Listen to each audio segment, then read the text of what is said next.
It is okay to think of Excel as a workshop.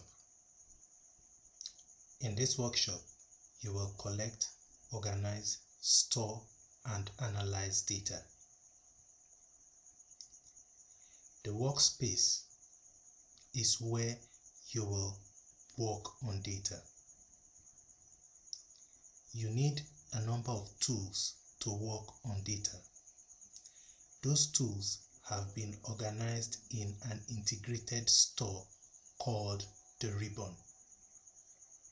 The ribbon consists of a number of tabs.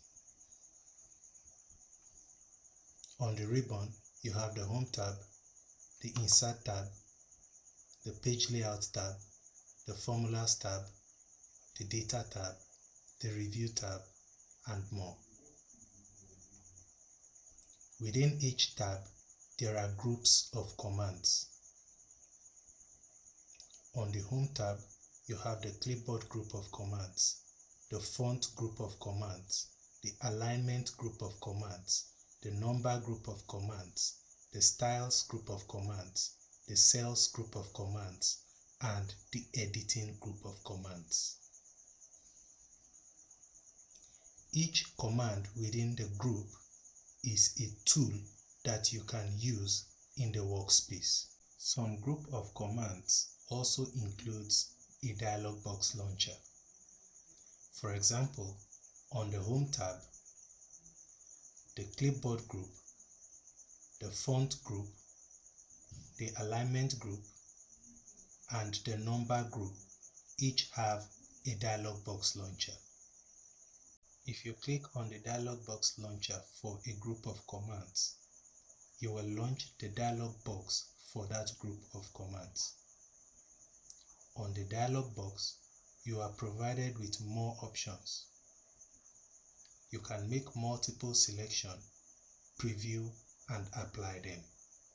So far, you have learned about the workspace and the ribbon. There are lots of commands on the ribbon in Microsoft Office Excel. Many times, you need to work with a subset of commands.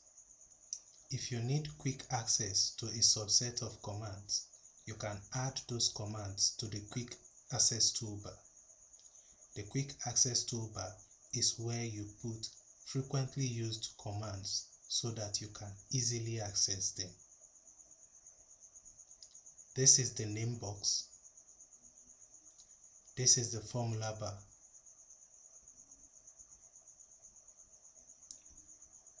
This is the vertical scroll bar, and this is the horizontal scroll bar. At the bottom here, you have the status bar.